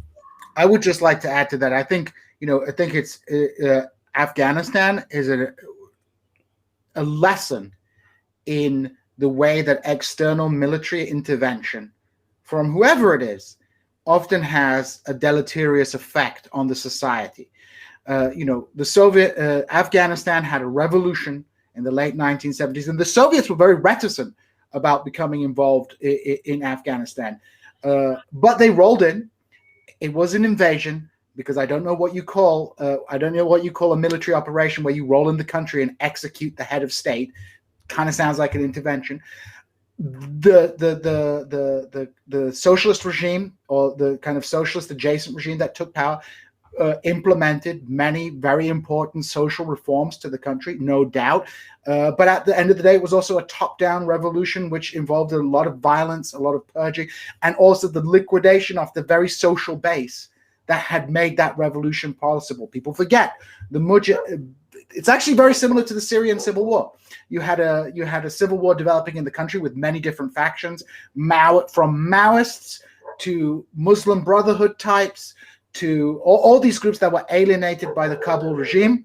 And then as the war progressed, the most reactionary elements of that movement survived and were obviously facilitated by the United States, but also as as I think this is really important with Matthew's research, but also regional actors who are acting in their own interest, like Pakistan, just as countries like Turkey and the UAE have their own policies that make situation work. Pakistan and other powers became involved. The US became involved, and we have a long history of external conflict, which is just aggravated. I mean, one of the things that Matthew points out in his research is that, these interventions end up making the civil wars longer, right? They end up dragging them out. And this is what happened in Afghanistan with both the Soviet intervention and both the US intervention, is that a civil war that took place, that began in the late 1970s, has been dragged out for a generation and a half. I want a little on what Gene said as I kind of make my explanation. And if you want to improve the status of women in a society, if you want to introduce democracy or lead to some kind of other social change from a human rights angle, and you're doing an intervention for it, then you have to think about how you're going to interface with the society, how you're going to make policy changes, how you're going to impose the adjustments, right? Like, or introduce the ideas, introduce the laws that you want. And for that, you need a state, right? You need a state apparatus. You need bureaucracies, you need police, you need administration. And the American way of fighting conflicts involves decapitation strikes against leadership positions, the degradation of command and control centers, and the destruction of infrastructure that is essential to military logistics and operations. Then the United States likes to purge the old regime, as they did with de-Baathification in Iraq. You're destroying the very structure of administration and authority that you need to make the changes that you want stick.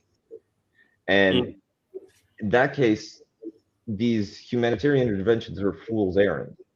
If you capture the state, right, you execute the leadership, but you keep the apparatus of control intact, then you can introduce changes like after World War II.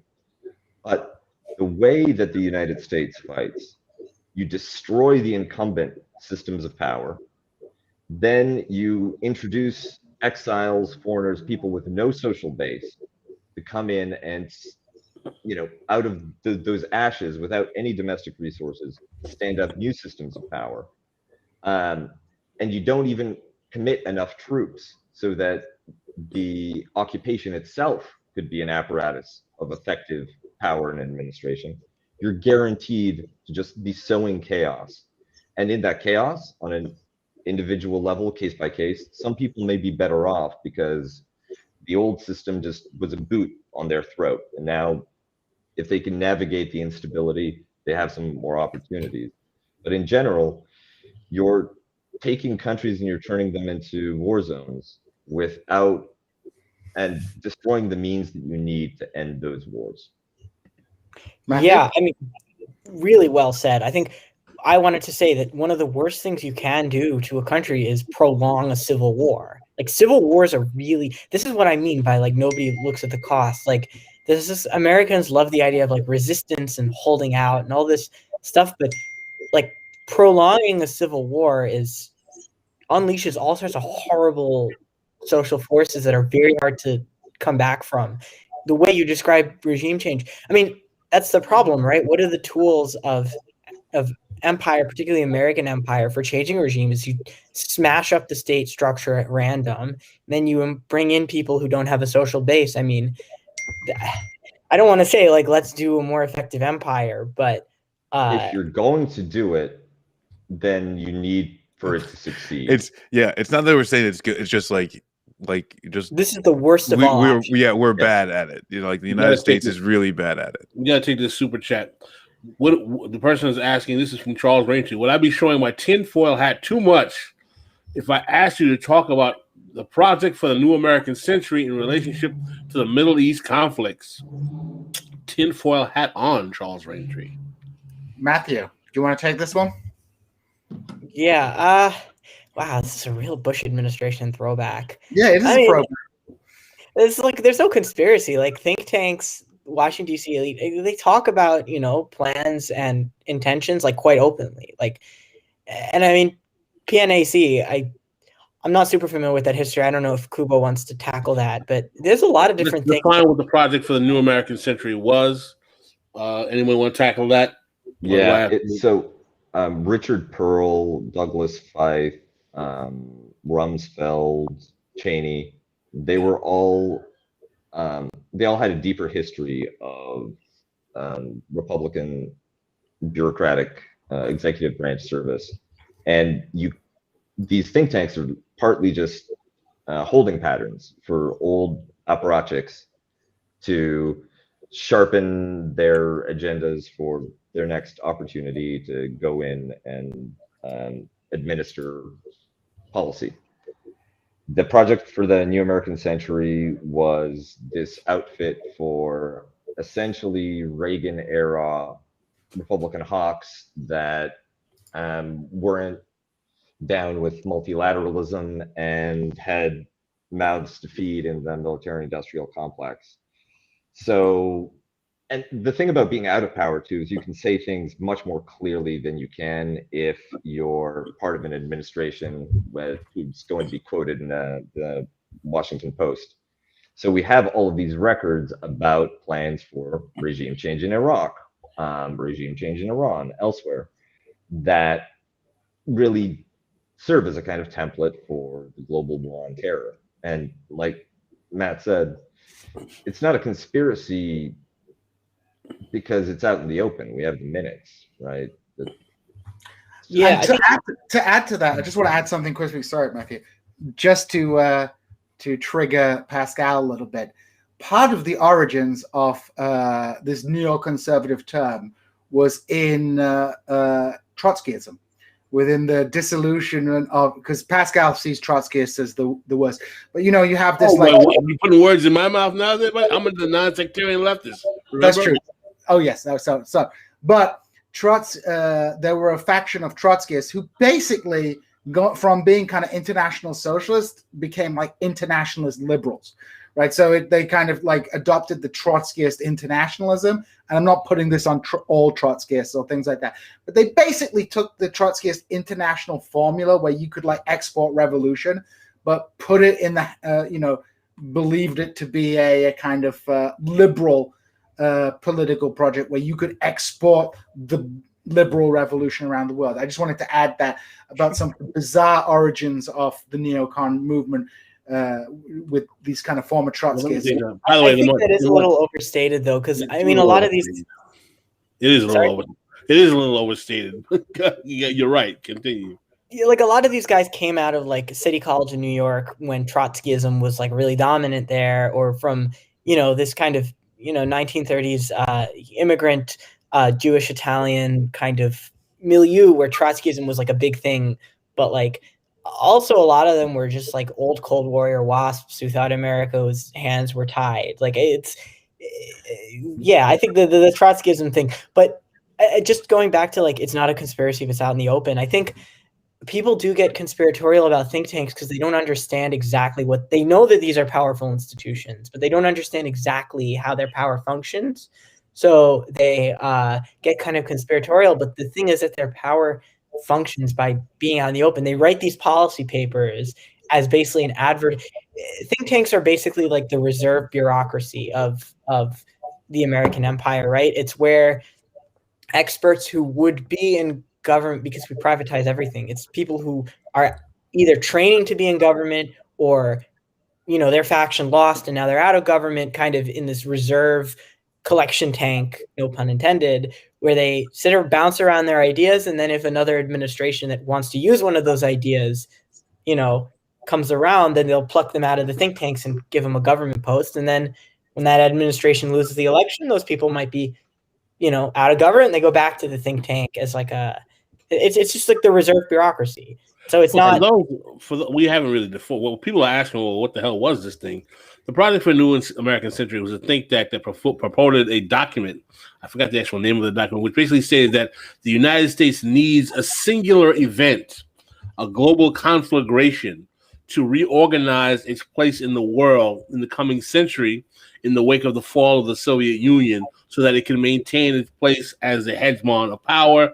And many people who are conspiracy theorists believe that it was forecasting the need for September 11th. So that is why it's considered to be a tinfoil hat conspiracy theory document, even though it actually did exist as a document. Yeah, and right. Well, and part of the vision of the Project for a New American Century was also that the United States wasn't just to be the hegemon, but it was to be absolutely unlimited in its expression of unilateral power. That neither alliances nor multilateral institutions nor international law were to impinge on the American transformation of human civilization through righteous violence, which ends up being what they try in Iraq, right? And they don't like the Afghanistan war because Afghanistan is not going to prove them right. It's not good material for the transmutation. While the alchemy is supposed to be better in Iraq. And William Crystal is now supporting liberals. Go figure. Yeah, and I would say like the world police need qualified immunity, and that's basically what the U.S. expect. Rules-based order. We rule, you take orders. This is based. Yes, yep. That's perfect. I like that. That's a good one. Rules-based order. We rule, you take orders, and this is based. Yeah, people should check out Matthew's Twitter. Everybody should follow him on Twitter because he's pretty funny on Twitter. He's definitely got that Gen Z pizzazz on Twitter, so you gotta love it. It's called shit posting, Gene. Get with it, bro. I went on your Twitch and I nearly had like an epileptic fit. I was like, I was like, what is this, man? I'm getting old. I mean, I don't know how you guys do it. And that's if you go to a gaming Twitch stream, it's even like you might go blind. Yeah, it's just epilepsy. It is. That comment, Matthew, is about you, apparently. Oh, you're very sharp and a babe. You hear that, man? And a babe. Yeah, normally we don't have guests on that are prettier than me.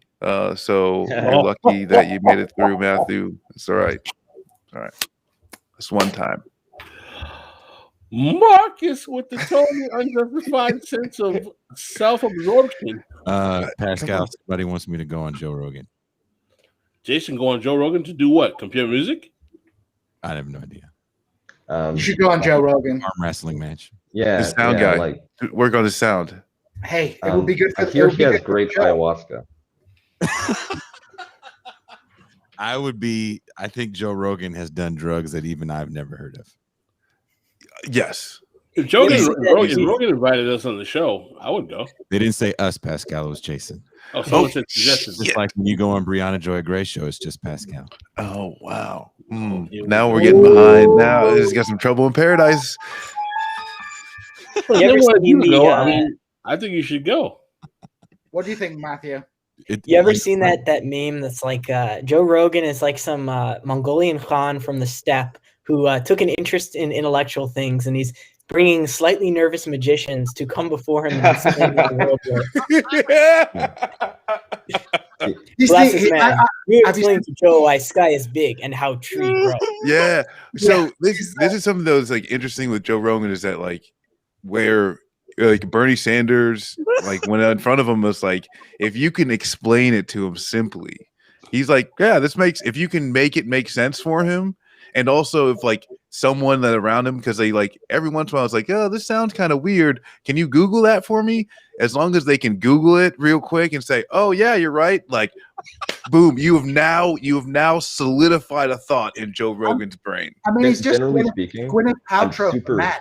He's Gwyneth Paltrow for men. Yes. That's what he is. That's Yep. what he is. Generally speaking, I'm super pessimistic about world peace. But I think the best shot that we have is if we can get Xi Jinping to go on a road trip with Joe Rogan. Like motorcycles through the desert, you know, different mind-expanding drug. Hunting night. hunting bison together. Yeah, but like in a very respectful, you know, use every part kind of way. Help Xi Jinping process some PTSD, you know. Yeah, from his but I'm huge picturing man all hugs. I'm picturing all this through like the Winnie the Pooh cartoon where like Joe Rogan's there and then Xi Jinping is, you know, Winnie and like going on all these like, you know, epic adventures. They should just have Joe Rogan Xi and Jinping came back. We'd have fixed everything. You I think so. I ran into Joe Rogan once in San Francisco, and he was a little shorter than I thought. He's a little dude. What do you guys think about bringing Bernard Henri Levy onto Joe Rogan's show? Oh my God, that would be ridiculous. Yeah, you know that would be funny. It would that would funny. actually be funny. He is literally the worst. Yeah, that look He's of literally the incomprehension. Like, and it would be great because there would be a moment where Joe Rogan is like, "Oh wait, you're just full of shit." That's what's happening here. I thought I was dumb, but you're just full of shit. Yeah. That's the best part of Joe Rogan when he has certain people on. Like, honestly, his show to me, and I don't listen to it really that much.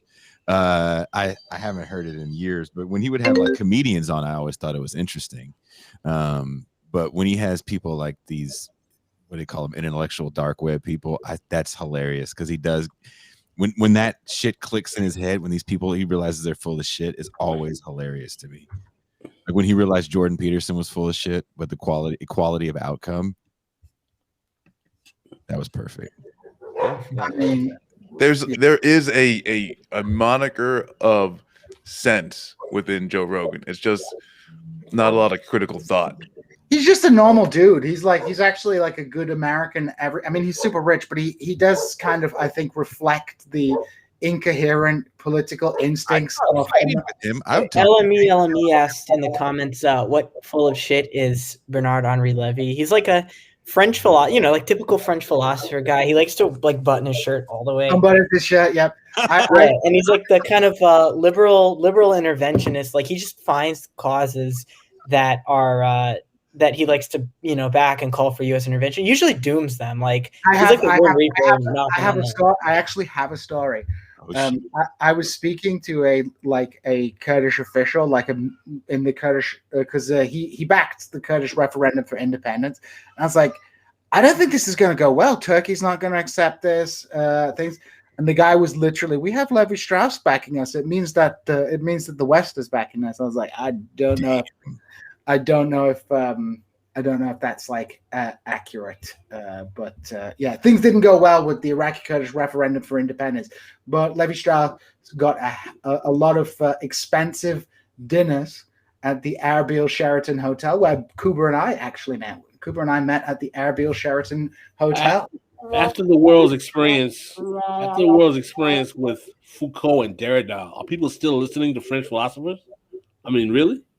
Bro, you should have read the latest nonsense that Zizek was writing about Afghanistan. I think his argument comes down to I sent you the article this morning, but this article for the show. It's so totally ridiculous. It's we missed the idea that they have martyrdom, and martyrdom is what are you talking about? Listen, relax, Jim, because you're gonna be breaking some people on the left's heart. Making fun of Zizek. Talking I've had dinner with Zizek. He's a perfectly nice gentleman. You just pissed in a lot of people's cornflakes right now. I just want to I probably pissed in. I pissed in Doug. A lot of cornflakes. Let me add on that Zizek thing. That just reminds me of a point I wanted to make. It's like there's like the American right narrative on ending endless wars has just become like these Arabs aren't ready for democracy or something. It's like, no, if you literally like destroy a country, if you incite a civil war anywhere in the world, it's not going to be conducive to democracy. But like, yeah, so the Zizek like, oh, the Afghans are ready for more. No, it's not that some kind of like. It's yeah. It's not rocket science. Guess what? After the American Civil War, the Americans, especially in the southern states, were definitely not ready for democracy because those white say it again for the people in the back. I mean, I'm just saying it's they basically created Rhodesia until about 1960. So civil wars create polarization that becomes very difficult to overcome because people are legitimately upset, and this country is no different. And Americans, when they talk about democracy, it's like, even in the liberal democratic sense of the word, America has been a democracy since like 1968, right? Even in the liberal democratic sense of the word. There's no getting around it. If you have like an entire racial group excluded, whether de facto or de jure, from political power, then it's not a democracy. And frankly, Americans' constitutional order may have been progressive in like 1776, but it's like nearly 300 years later. It's a pretty. How was it even progressive in 1776 when even most white men didn't get a chance to vote till 1850s? I mean, compared to like autocratic France. I mean, like you're not up against that much like opposition, right? It's like I think when it comes to civil wars, American or otherwise, the American imagination is so deeply wedded to a majoritarian notion of democracy and the experience of living in a functional state that in some ways people imagine that because the Taliban won, that means most Afghans voted with their feet or bullets or whatever, that there's some popular element to outcomes in civil conflicts.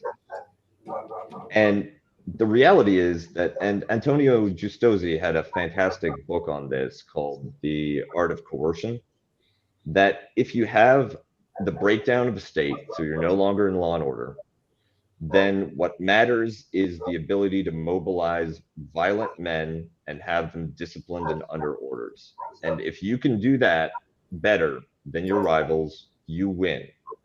Nothing else matters. And the Taliban was very good at that.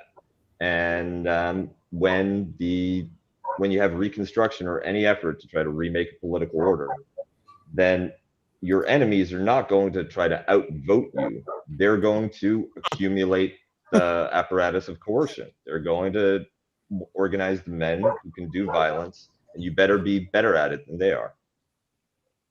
I want to address this question from the OG Janice Graham. Shout out to Janice Graham for watching the show. Thank you very much. While we have Matt in Cuba, breaking news: ISIS now a threat at Kabul airport. View? Yeah, I was just Googling that right now. I mean, what was said, the Taliban are telling people that you need to get away from Kabul airport because ISIS is planning an attack. I don't know if this is truthful or if this is some ploy to clear out crowds or something. I mean, ISIS exists in Afghanistan and they're like bitter enemies of the Taliban. Yeah, so we'll have to see what happens. I think in general, yeah, like I was going to say like if the best way to think about it is like if you told everyone in like the DC metro area that anyone that worked for the federal government needed to leave. Like anyone that worked for the U.S. federal government has to leave the DC metro area. What would the operation look like as far as getting everyone out? And I say, hey, if you want to go to Reagan and Dulles to just because you want to take a vacation, hey, no, only these people with these certain identifications get through. And I mean, like, this is like oversimplification, but like at that point, there's like you have these mass migration of people moving to this one place, to the one place they can get out. A few different, when we're talking about Marines, Army, and then, I guess whatever state apparatus, and then also the Taliban and whatever the fuck that's going on. But I think even with this like CNN videos of that reporter like literally almost getting attacked, is that, I mean, like at this point the Taliban is operating like any state military apparatus, at least like those forces where you got to keep the foot soldier in line. But the overall stated orders is like, hey, anyone with these secret credentials can come through. But there's a whole fuck ton of chaos. But like, I mean, like this whole point is like we're saying is like, if you do this large scale warfare within a country, the only result that's guaranteed is chaos. Yeah, this is what like losing a war / I don't want to call them a revolution. I mean, it's dignifying the Taliban, but I mean, it's like a post-revolutionary situation. They didn't really besiege Kabul. They just came in and swept out the old government. This is what a post-revolutionary situation looks like. Like it's nasty and chaotic. Khmer Rouge vibes and Khmer Rouge vibes, you said? Yeah, that's some big words there, man. Well, that's gonna happen. I don't know. I don't know what's going to happen, but there's a very broad range of possible outcomes. And the Khmer Rouge emptied Phnom Penh when they captured the city. Yeah, they said that the Americans were going to bomb it, I think, and they forced everyone out, and then they sorted people based on ideological considerations, and most of them ended up dead. The population of the capital city. And there's I don't know what the Taliban is doing off camera. The Afghan warfare is not just violent in combat, but there's, especially during the long civil war, the nature of the treatment of prisoners, the treatment of subject people, was horrifying from all sides. So there's a risk that this sounds to me like it could be a pretext to move people away from the places where they're kind of surveilled by the world into areas where they can be more easily processed. But I just don't know what's going to happen next. Anything I think is still possible. Well, before we go, since Cuba is going to leave us on that cheery note, Matthew, do you have anything you wanted to promote or let us know what you're up to? Yeah, so I'm leaving the DC think tank and journalism world for a bit to study Arabic. Continue to follow me on Twitter. I will probably continue to have content. Yeah, I don't really have anything to promote other than my ideas, because Well, we help. I'm out of this game. I'm taking a break from this. I'm going for 9 months. I'm going to study Arabic, and then I'm going to come back and hopefully get back into it. Get back into the marketplace of ideas. أنت تتكلم عربي؟ أنت إيه درست العربية قليلا شوية بس فصحى طيب بس عاميتي مش طيب. There you go. There you go. But I hope you will come back. I hope you enjoyed yourself, Matthew, and I hope you will come back. Even if you're busy, it would be great to have you on to talk about some Middle Eastern affairs. You've been a wonderful guest, and yeah, we definitely would love to have you back on in the future. Just a couple of announcements before we head out. Our host, the birthday man from Thursday, Jason Miles, is going on vacation until our September 4th episode. So I will be holding down the fort with Gene Bajlan having my back and a couple of guest hosts as well. Tuesday, we will be having Conan Neutron with Doug Lane, and we'll be talking about the crisis of legitimacy and what that means for America and the world in terms of the crisis of legitimacy which we face today. Thursday, we will have guest host Kenzo Shibata, and our guest will be Vivek Sheber. And we'll be talking about postmodernism and its overall effect on the left. And Saturday, we will have myself with Gene and perhaps another co-host with Heidi Matthews, and we'll be talking about the crisis of masculinity and the rise of the reactionary right. So that will be our agenda for the week. First week I'm gone. I'll still be doing the audio only podcast. It's still going up. Actually, right when I log off this, I'm gonna have to set up my other computer and do the audio only podcast. And if you guys are interested, I have a new record out on my birthday. I released 2 records. One is music from my band. It's all under my band's name, Bitter Lake. You find it on there's links in the description to the show of the music, and all the music for the clips that we play. I released a record of just that called Revolutionary Instrumentals. So Happy birthday. Thank you very much. 44. Gonna go see all 25 of my kids tomorrow. Some of them look like me. So He doesn't have 25 kids. no. Well, not that he knows of. Wow, talk about Gene playing some stereotypes out there, bro. Wow. He brought it up. It happened, right? I actually got a phone call. So Yeah, you know what they say about musicians. Yep. we make great dads. Those people. They don't call him they don't call him the spackler for nothing. The spackler. That's really a gender insensitive phraseology there, Gene. I thought it was because he did like drywall repairs. Yeah, he's the drywall repair guy, guys. I mean, they don't stay dry from Jason's. Spackles.